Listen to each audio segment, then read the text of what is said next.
it's just quite clear that this blasphemy law only applies to one religion, which I think is going to be particularly corrosive for the very community relations that people claim that they want to be, maintaining with all of this. We have a system of two-tier justice. Anyone apart from the most blinkered observer would have to accept. We are now approaching a 1976 situation where the UK had to be bailed out by the International Monetary Fund. There is no one in Downing Street who has a serious professional understanding of financial markets. So incredibly disturbing. Feels like the reins are off where anti-Semitism is concerned. Hello and welcome to the Spike podcast. Thrilled to be joined as ever by Spike's editor, Tom Slater. Hello. And delighted to welcome, making his Spiked podcast debut, the Telegraph columnist. You want to check your records. On this podcast. On this podcast. Brendan and I have had many a chat over the years. Plastic paddies for Brexit, that was a classic. First time on this particular Spike podcast, the Telegraph columnist, host of the brilliant Planet Normal podcast, and renowned economist Liam Halligan. And When the Facts Change Substack, don't forget that. When the Facts Change Substack, which you should check out immediately. So coming up on today's show, we will be discussing Britain's Islamic blasphemy law, the UK's stuttering economy, and the terror attack in Boulder, Colorado. So this week, Hamit Coskun was convicted of a hate crime for burning the Koran. Technically, it was for a religiously aggravated public order offence. He did this in February. He was actually stabbed and kicked at the time by various passers-by. Yet the state has decided that he must be punished for his actions. Tom, this is effectively a blasphemy law, that what we're seeing here. No, absolutely. I think you saw that in the judgment handed down by the magistrate judge, because he was at pains to say that this is not the reintroduction of a blasphemy law, but it is in effect, of course. So on paper, as you were saying, he's been convicted of disorderly behaviour likely to cause people harassment, alarm and distress, motivated supposedly by hostility towards Islam, to followers of the Islamic faith more specifically. And yet, if you think about how this could have played out with a few of the details changed, we all know it wouldn't have ended up like this. In the unlikely event that someone might have burned a Bible outside of a church, or burned a copy of the Philosopher's Stone outside Harry Potter World, and even in the even unlikelier event that someone, a particularly zealous Christian or a particularly zealous Potter fan, slashed at them with a knife as a consequence of that, I don't think we would have ever seen this trial, to be frank. And you actually see it in the judgment itself, just how concerning the legal argument is here. It effectively engages in a form of victim blaming. It says, I should read it out just so I've got this word for word, because I think it's pretty damning, that he was, as I said, found guilty of disorderly behaviour, and the judge said that the conduct was disorderly is no better illustrated than by the fact that it led to serious public disorder involving him being assaulted by two different people. So because of the fact that two offended parties were so incensed by this that one of them lunged at him with a knife and a delivery rider kicked him while he was on the ground, then he should be punished as a consequence. And similarly in the judgment, it tries to be at pains to say this isn't about the fact that he was making this protest primarily against the kind of Islamist turn of Turkey, but also against Islam in general. He's an atheist and so on. That actually that argument doesn't wash, because of the fact that essentially if you hate Islam, you hate Muslims. That's kind of the reasoning that it manages to come to. So this is a really alarming case. It's not the first time this has happened. There was an EDL member who was found guilty of a very similar offence back in 2011 for burning a Quran on a demonstration. There was also a case about a week before Hamit Coskun's stunt where a man in Manchester did something very similar, pleaded guilty pretty much instantly, and we're still waiting for his sentencing. But it's another case to put with quite a few others now, of essentially a blasphemy law emerging via the back door, via public order and hate speech legislation effectively. And it's just quite clear that this blasphemy law only applies to one religion, which I think is going to be particularly corrosive for the very community relations that people claim that they want to be, maintaining with all of this. You know what struck me about this case, and Alison Pearson and I discussed it on our Planet Normal podcast, is as Tom was outlining there, but I think it's worth just highlighting it in case even Spike's very informed viewers and listeners didn't quite clock it. In the remarks, the magistrate judge appeared to be suggesting that because the person who'd burnt the Quran was then had criminal actions done against them, namely stabbing, then that proved just how naughty he had been. That's completely twisted. How short was his skirt? That's completely twisted logic. And you do get the feeling, and I hesitate to say this, but you do get the feeling that someone somewhere is really placing some kind of heavy finger on the scales of justice in some of these cases. Of course, Lucy Connolly's a famous case that has really shocked not just the UK, but the world. This is the country of Magna Carta. This is the country, we export the British justice system hugely to the benefit of lots of lawyers, because people come here to settle their cases because we are seen to be, fair and so on. But the Lucy Connolly case, and then the remarks, even on a lowly magistrate's court situation, really seem quite twisted in my view. Yeah, definitely. And we're talking about someone who was an asylum seeker from an increasingly Islamist country.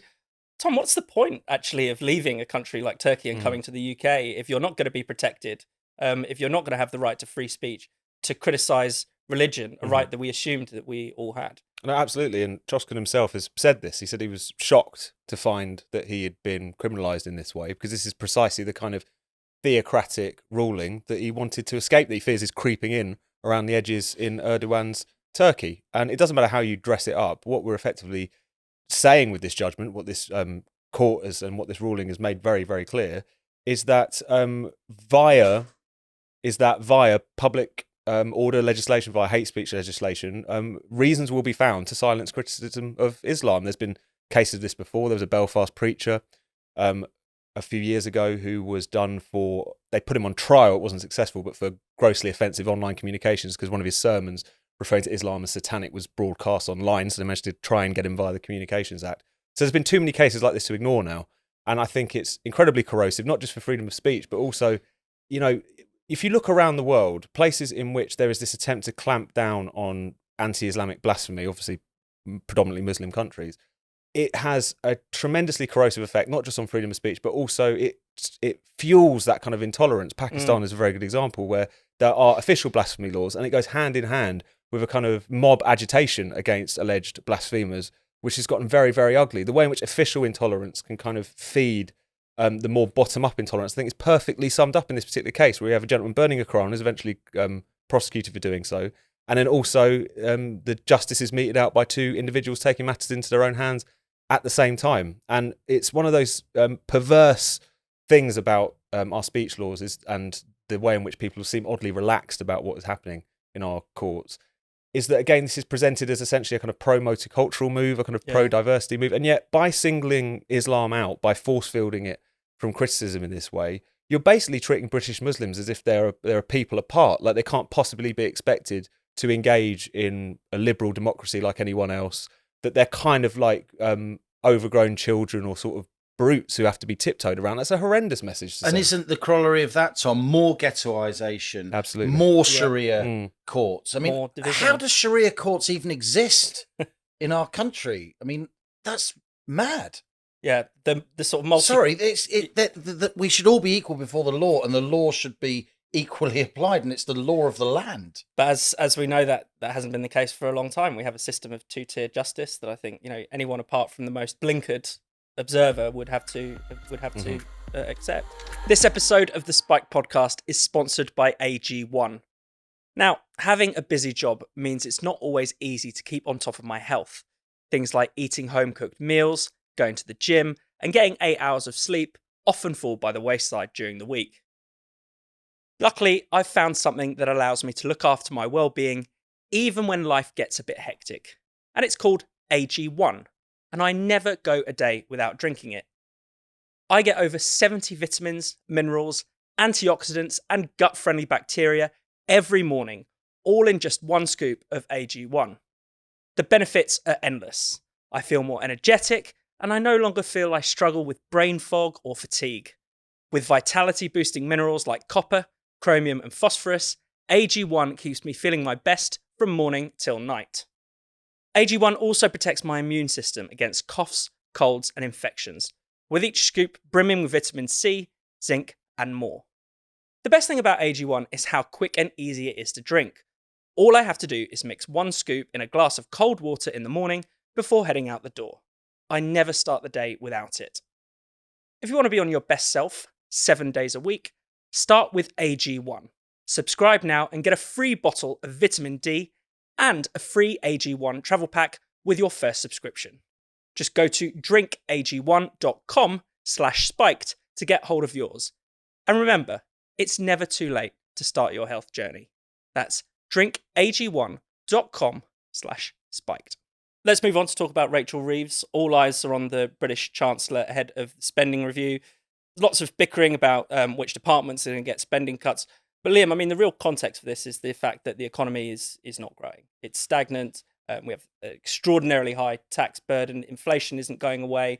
That's the real meat of this. Well, I'm going to start, Fraser, as is my personality increasingly these days, by being a little bit pernickety when it comes to use of the terms, because we don't really do cuts in public spending in this country, or indeed in the Western world. You know, what we're talking about is slowdowns in the rates of increase of public spending. You know, the much vaunted welfare cuts, which have sent the Labour left into spasms of agony. Actually, if you look at the numbers, rather than just follow the political drama, and almost all journalists only follow the political drama, which is why so much of the public tunes out. The actual numbers show, say, health and sick related benefit bill. That's going to go up from just over 50 to almost 80 billion pounds over the lifetime of this Parliament. And that's having already exploded after COVID. Indeed. So we're talking about slowdowns in the rate of increase. And of course, to your question, Keir Starmer is now handing out spending pledges, making utterances which are costing his Chancellor an awful lot of money in terms of money she has to find, like confetti, as indeed Reform is doing the same. Labour and Reform seem to be involved in some kind of auction now of spending pledges. So the increase in health and sickness related benefits that I just mentioned, it was going to be a bit of a smaller increase, but now it's less of a bit of a smaller increase, if you will, because Starmer has changed the goalposts again. Even before a policy has been implemented, the Labour leader, he is already kowtowing to the Red Queen, Angela Rayner, and the Labour backbenchers. I mean, he's this indecisive, and he's this lacking in leadership, and he's this flip-floppy. If Tom Slater can use force fielding as a verb, then I'm going to use flip-floppy in that way. I mean, imagine what it'd be like if he had a sort of regular parliamentary majority of sort of 40 or 50.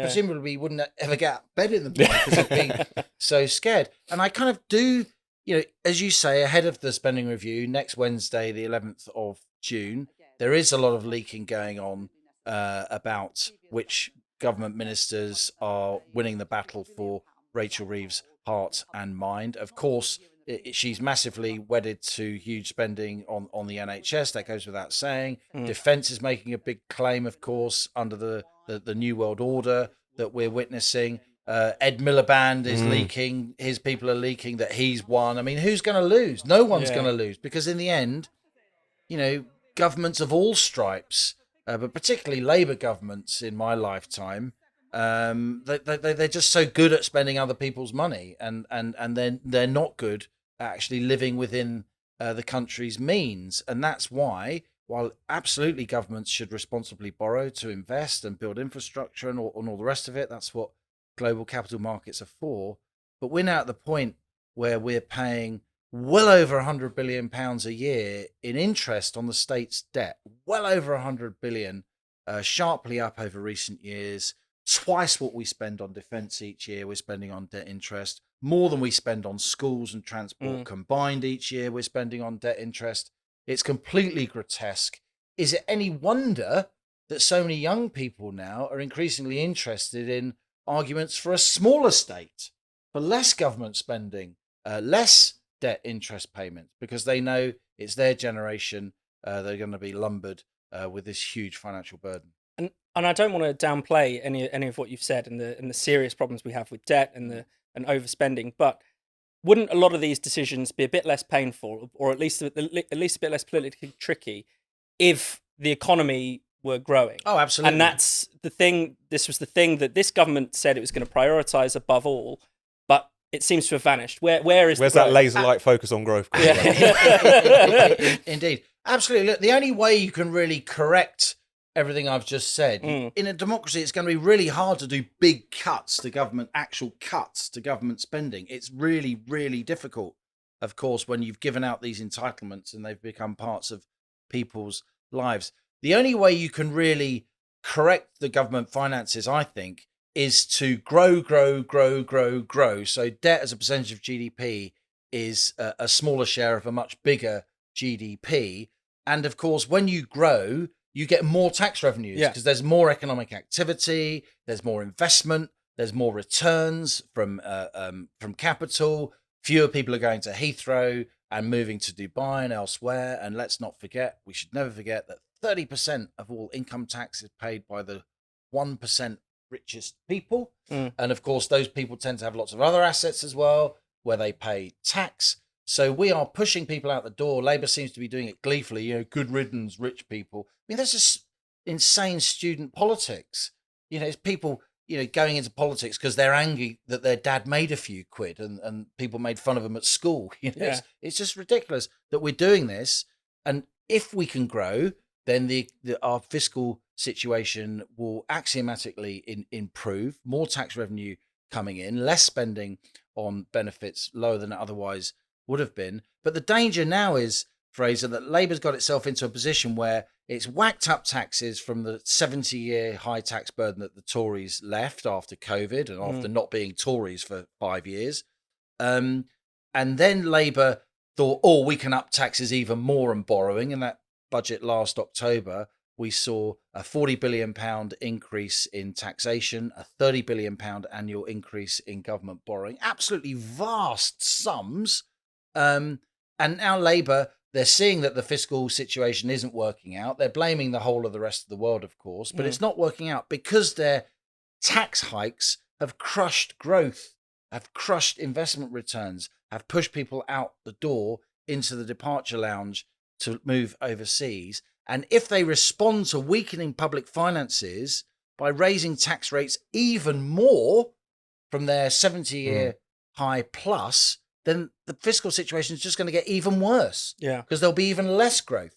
So I think we are at the point where the Laffer curve is really kicking in. I think we are at the limit of tax tolerance, what this country can sort of culturally and psychologically take when it comes on tax. Certainly the wealth generators in this country. And I won't say the people that count, because they're not the people that count solely. We need lots of people working for other people, going to work, doing the right thing. Not everyone's born to be an entrepreneur. And thank crikey for that. It would be a bit of a weird world if that was the case. But we need our entrepreneurs to really get moving, to want to invest in Britain again. We need the rest of the world to want to invest in Britain again.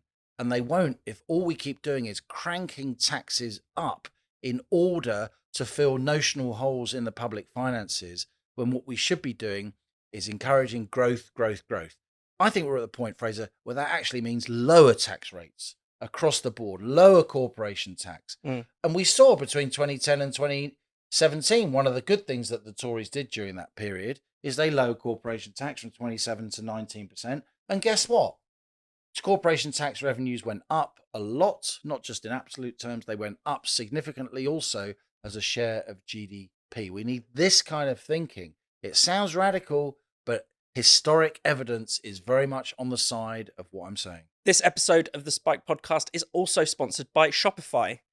Running a small business can be incredibly rewarding, but it is a real challenge. Without the help of a marketing department, graphics designers, and accountants, staying on top of things can sometimes feel incredibly overwhelming. But that's where Shopify comes in. Shopify is the commerce platform supporting millions of businesses all over the world, from brands just getting started to household names like Mattel and Gymshark. Shopify is the tool they trust to keep things running smoothly. There's no need to be a whiz at background design or coding. Shopify's design studio comes with hundreds of ready-to-use templates that perfectly match your brand from the start. And if you need a product description or an eye-catching headline, Shopify's handy AI tools can generate sophisticated content for your business at the click of a button. Shopify can even help you build email and social media campaigns to keep your customers engaged. No matter where your business is on its journey, you'll feel like you have an entire team ensuring its success at your beck and call. Best yet, Shopify offers world-class expertise in everything from international shipping to managing your inventory. That means whatever your specific needs may be, you can rest assured that Shopify has you covered. If you're ready to sell, you're ready for Shopify. So, turn your big business idea into today with Shopify on your side. Sign up now for your £1 per month trial period and start selling today at shopify.co.uk/spiked. Go to shopify.co.uk/spiked to take advantage of that offer. That's shopify.co.uk/spiked. And just while we're on the topic, you mentioned there student e-politics as well as limits on growth. We're recording this on the Thursday. The news today was that Ed Miliband, as you were saying, has been briefing that his Warm Homes Fund, his kind of Insulate Britain campaign, to the tune of about 13.5 billion, I think, has been protected. Massive. What would it take for maybe not just the Labour government, but either of the main parties to properly have a reckoning with net zero? Because it's such a limit on growth. The knock-on, not just the kind of capital spending that's implied in it, but the knock-on effect on energy prices and so on. What would it take for them to actually take this seriously and think, you know what, we do need to rethink these policies we've been wedded to? Let's just think 13 billion. 13 billion, that's the equivalent of getting on for 2p on the basic rate of income tax. That's the money you get if you add about 2p to the basic rate of income tax, the money you get over the entire year. It's an absolutely enormous amount of money. I think the only thing that's going to shake not just the Labour Party, but pretty much our entire political and media class out of this kind of net zero fixation, not to say that there aren't things that we need to do to protect and enhance our environment. Of course they are. Not to say that it isn't a good idea to wean ourselves off fossil fuels over a feasible period of time. Of course it's a good idea. I've written endlessly about the benefits of hydrogen, about nuclear, all kinds of other energy forms. But to be going for it in the way that they are, where the priority seems to be shutting down existing industries that we need, hammering blue collar workers in our oil and gas complex, talking about hundreds of thousands of people, hammering our car industry, which employs 1 million people, by the way, virtue signalling to their supporters in the sort of university towns and the posh parts of London, as Labour are doing. I think a reckoning is going to be, a really, really heavy spanking by Reform, who are pretty much the only party who are, have clarity on this issue. You may think that they've gone too far in certain circumstances. I thought Kemi Badenoch came up with a decent position on net zero in a speech a couple of months ago, and she actually got a bump up in the polls where she says, look, I want to do this stuff and I want to improve the environment and I'm not going to throw all this stuff out. But we just have to be honest, net zero by 2050 is just impossible. And the only way we could get there would be by bankrupting us. And she said that, and the political dial moved. The needle shifted, and it was a relatively popular policy. Now, of course, we've had the left of her party, sort of zombified left of the party, emerging in the form of James Cleverly, trying to appeal to Lib Dem voters again. I personally think that's a huge mistake for the Tories, by the way. They need to be getting voters from the right, because the whole Overton window shifted in this country in recent months, not just on net zero, but on immigration as well. And the sort of midpoint of British politics, at least the midpoint of where the Tories are going to win votes and avoid extinction, isn't between Ed Davey and Kemi Badenoch. It's between Kemi Badenoch and Nigel Farage. And it seems that part of the Tory party don't get that. And I think a lot of the Labour Party don't understand either, that a lot of their red wall traditional voter base think, well, they want a decent environment for their kids, and while they're kind of secretly glad that their kids aren't going down the pit the way their grandfathers did, right? They think, forcing me to buy an electric car that's going to lose all its value, or an electric van, naff off. Forcing me to change the perfectly good boiler in my Victorian terrace house and for a heat pump when I've got no garden. It works if you've got a big estate in a nice rural or semi-rural situation, but it doesn't if you're just a regular Joe living in a regular house. So I'm actually really disappointed if Rachel Reeves has caved into Ed Miliband, I think that's a major subtraction from the sum of human knowledge. It may just be that he's briefing, because of course all politicians brief that they're winning even when they're clearly losing.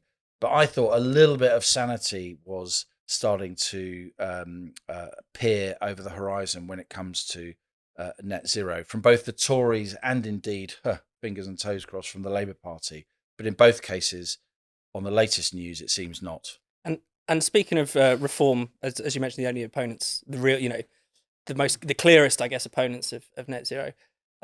What do you make of their recent economic positioning? I mean, I imagine, based on what you've just been saying about, rising debt, that you think it might be economically destructive. But is it at least politically savvy to go down that route for reform rather than, putting forward, say, a Thatcherite view? Well, Nigel Farage clearly thinks so, and he's got a pretty good political antenna. I'd challenge him in this case, though. I do think he's misreading some of his electorate, uncharacteristically for him.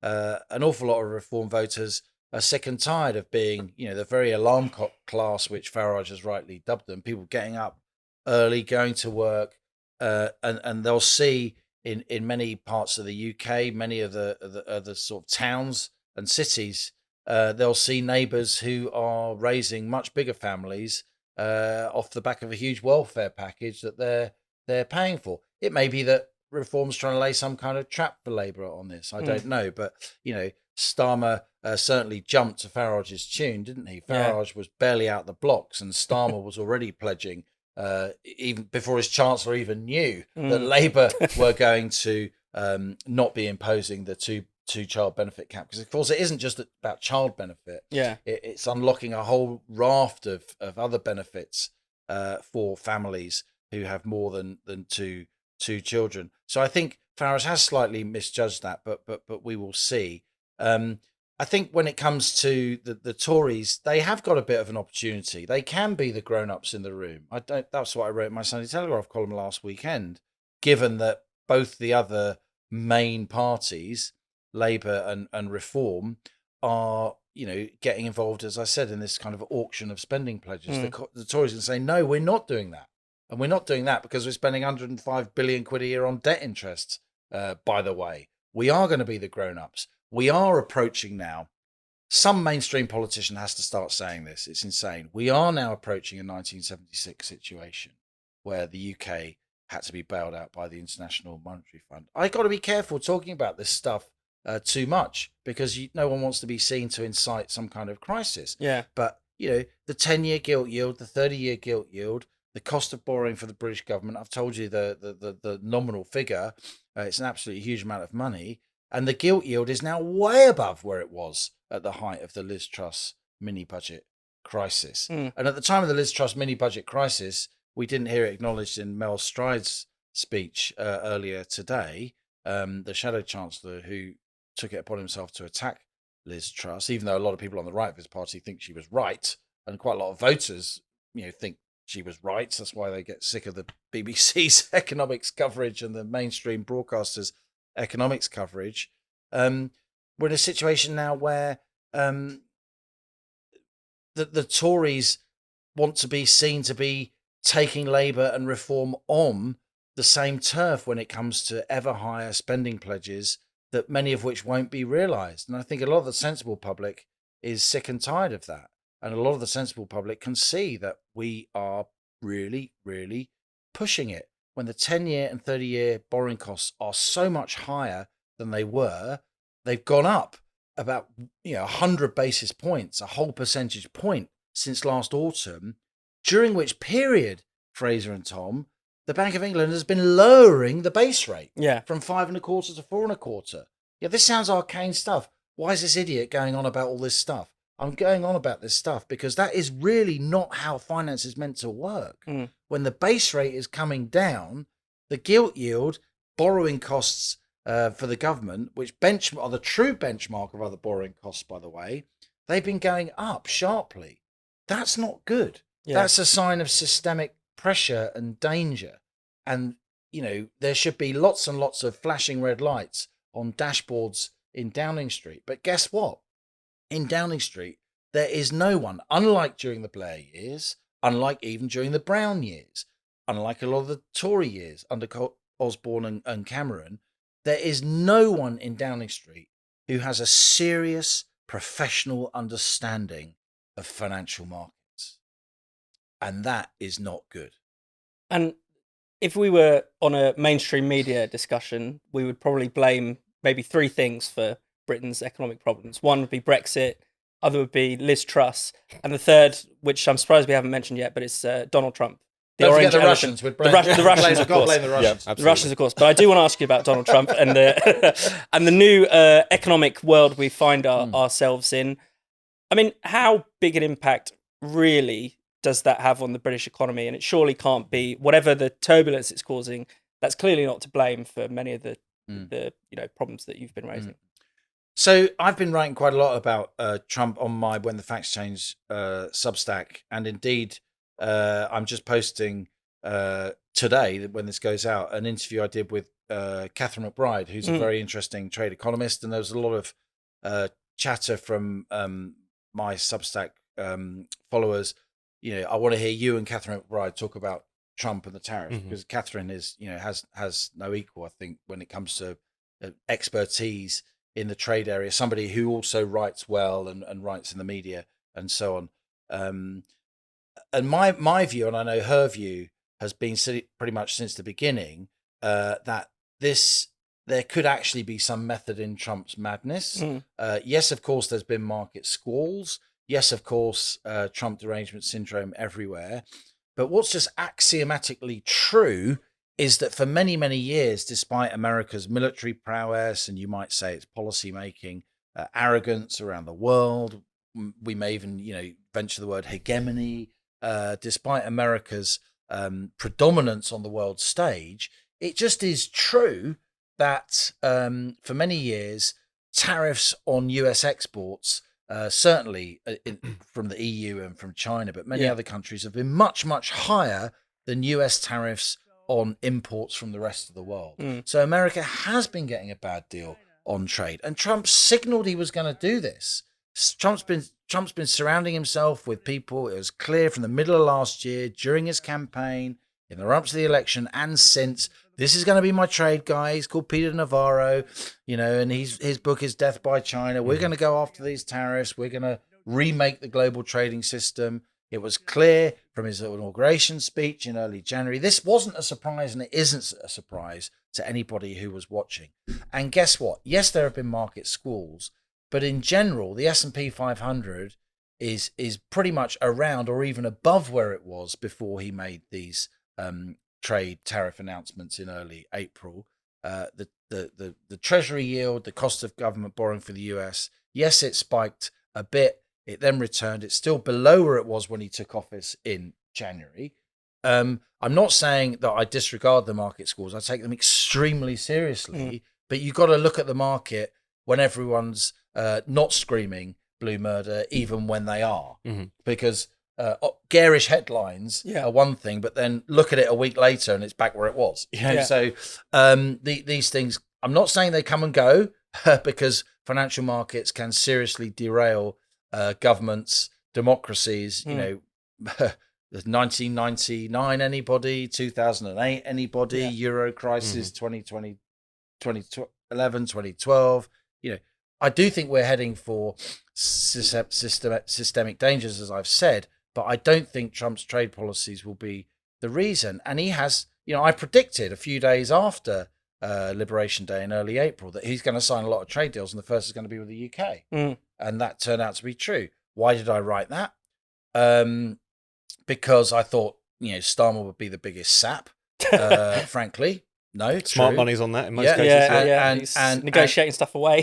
and also because I could see that Trump desperately needed quickly to do a trade deal with a big economy. And the UK is a big economy, with the sixth biggest economy in the world, with the second biggest service sector exporter in the world. Now, as it happens, again, as I've written extensively in Telegraph and on When the Facts Change, and as I discussed with Catherine McBride in this interview, I think the US trade deal was a lot less important than the Indian trade deal that the UK did with India. But I do think, India is now catalyzing trade deals. Unheard of. That hasn't happened before. It's happening now. Mm-hmm. The Japanese and the Americans have been talking about doing a trade deal. The South Koreans and the Americans, the Indonesians and the Americans. These are big economies. The EU and America. The EU's been trying to do a trade deal, since the treaty with America, since the Treaty of Rome in 1957, the predecessors to the EU, and it might now happen. And even a limp, flaccid trade deal, not really a trade deal like the UK did with the US. It's a trade deal if you get rid of 94 or 95% of your tariff lines, and we didn't. And there's nothing about services in it, and it's a deal to maybe do a deal. Mm-hmm. By the way, the reset that Starmer did with the EU actually means we can't do any more trade deals. We can't build on our trade deal with the US because of the conditions that Starmer's succumbed to with Europe. So there's complete lack of coherence in our trade policy at the moment.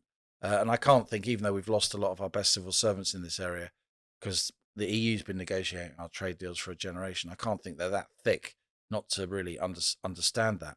So Trump is obviously throwing the cards up in the air. It was, of course, worrying when he introduced the most serious raft of US protectionism since the Smoot-Hawley tariffs of the early 1930s, which many economists would say turned the Wall Street crash into the Great Depression, Steinbeck's Dust Bowl, and all the rest of it. But I don't think it's completely mad, and it may turn out to be inspired. This may be, if it works, and it may not work. And if he loses the House, if he loses in the congressional midterms next November, lawfare's going to kick in. Lawfare's already kicking in. He hasn't got long. Mm-hmm. He has to show dividends. He has to show some order can come from this chaos that he's caused. But it may be that some order does come from this chaos. It may be that we end up with the biggest recasting of the global trading system since the Bretton Woods Agreement of the mid to late 1940s, the making of the post-Cold War order in America's image. Back then, America had the moral high ground. Back then, America had far fewer enemies than it now does. It's not nearly as powerful. That would be naive. And of course, there are other big, powerful players. But this could well be a recasting of the global trading system in America's favor again, as long as you are friends with America. And if you're not, he's not going to give you easy access to what is and remains the world's most valuable market. Let's discuss a recent tragedy in the US in Boulder, Colorado. It's being treated as a terror attack and an anti-Semitic hate crime by the FBI. The suspect, Mohammed Suleiman, was throwing Molotov cocktails at a crowd of people who were gathering in solidarity with the Israeli hostages captured by Hamas. 12 people have been injured. Tom, this is an incredibly serious basically anti-Semitic hate crime, and not very long off the back of another one, the back of the killing of two Israeli embassy staffers in Washington, D.C. What have you made of this? It's so incredibly disturbing. Feels like the reins are off where anti-Semitism is concerned. I always think it's a marker of a civilized society, that anti-Semitism, the world's oldest hatred, the world's most destructive hatred historically, it's a mark of civilization that you keep that in its box, you keep that in its place. It's been unleashed now. Yeah. And I think we're seeing that in America. We're certainly seeing that across Europe, where barely a week goes by without there being some sort of assault, some sort of synagogue being vandalized, anti-Semitic graffiti and all the rest of it. As you say, coming so quickly off the back of those Israeli embassy staff being shot at in Washington, D.C. I mean, this is Jew hatred in its most violent and purified form. It's horrendous that we've ever got to this point. I think anyone who was running around an American university campus or a London demonstration talking about globalizing the Intifada, this is exactly what it looks like. And whilst, of course, the only person responsible for this horrendous attack is the suspect himself, we can't ignore the broader context, which is that Jew hatred, dressed up very loosely as opposition to Israel, has become normalized, has become promoted. There's a hysteria out there, a hate-filled hysteria, and this is just one of the more extreme expressions of it. And you just wonder how bad it's going to get before actual moves are taken to get on top of this. Here in this country, in the wake of just the immediate aftermath of October 7th, there was an almost 100% rise in anti-Semitic assaults. I'm not talking about people saying horrible things on the internet, actual assaults. In this country, Jews were, before October the 7th, a tiny proportion of the population, yet make up a quarter of all of the religiously motivated hate crimes. And if you think about how much that's been fueled since, it really does boggle the mind. So another reason to take this incredibly seriously, to dismiss the idea that this is all just misdirected anger about the policies of the state of Israel. This is anti-Semitism in its most violent and kind of ancient form, I think, and it's something that we've really got to. And anyone who believes in any form of basic decency and civilization needs to take a stand against. Definitely. And Free Palestine was chanted by both suspects in DC and in Boulder. Liam, I mean, there are people who will still deny there's any anti-Semitic component to this movement. I mean, of course, it's possible to be pro-Palestine and not anti-Semitic, but this hatred attends that movement. It's undeniable, surely. Yeah, I'd put this in the. I mean, I agree with everything we've just heard from Tom there. I'd put this in the context of a sort of broader geopolitics, just to round off. We really are in a situation where it used to be the economy stupid. Now it's sort of the geopolitics stupid. Just think about how the sort of fallout from the Middle East is affecting the economy, for instance. The Suez Canal is basically closed. Yeah. That's absolutely incredible. Mm-hmm. And I'm sorry to make this, pecuniary and about commerce, not disregarding the human tragedy we're discussing here at all, but just to give you guys another sort of angle on this. These geopolitical conflicts have enormous economic spillover effects, and they reverberate around the world. I mean, it's almost become normalized that the Suez Canal is now non-operational. Yeah. That is feeding inflation around the world. That's really pushing back the development of major parts of the world. We've had this canal since the middle of the mid to late 19th century. Yeah. And now it's being basically held hostage by a bunch of Houthi rebels. They're funded as a direct, though indirect, result of the conflict that we're talking about here, that was then spilling over into American politics. And we're seeing it here too, aren't we? We're seeing overseas conflicts being played out on the streets of the UK. Yeah. I mean, where does this end? It's no wonder that the calls are rising for ever more defence spending, and it could go much higher. Just as we were preparing for this discussion, we're hearing from senior American officials that the UK needs to be raising its defence spending to 5% of GDP. We're going to struggle to get it to 3% of GDP. So we're sitting here in the Western world, and we're having great thoughts about all the geopolitical conflicts and so on, and yet we're seeing on our own streets, in our own suburbs and cities, the terrible implications of these geopolitical conflicts being borne out. And yet we can't afford, the extra defense spending that would, see us get more involved in these conflicts in order to try and resolve them. And we're getting to a point where a lot of mainstream people, and this really a bit of a counsel of despair, would say, well, a lot of these conflicts are because we've been in too much involved in the past. So it's a real conundrum. Finally, I think that's one thing about the way in which anti-Semitism and anti-Zionism have become basically indistinguishable at this point. I think it's really important to hammer that home. Of course, people can be pro-Palestinian and not anti-Semitic, but the two have become so bound up. I always go back to this great Howard Jacobson quote when Tim Black interviewed him for Spiked a few years ago. He said, people always say, I'm critical of Israel. He said, you're not critical of Israel. You're hysterical about Israel. I think now that hysteria is leading people to actually try and murder people on the streets of Western nations. So it's something that we really need to take this seriously, recognise what has happened here. This is not clearly born out of a desire for Palestinian statehood or anything else. There is a violent anti-Semitic hysteria which has been let loose, and that we've really got to roll our sleeves up to put it back in that box that it needs to be kept in my view. Thank you so much for watching the Spiked podcast. We'll be back at the same time next week.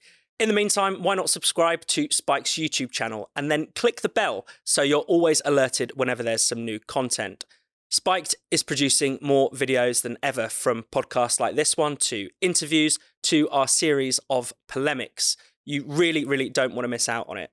Plus, to get your daily dose of Spiked, just go to spiked-online.com.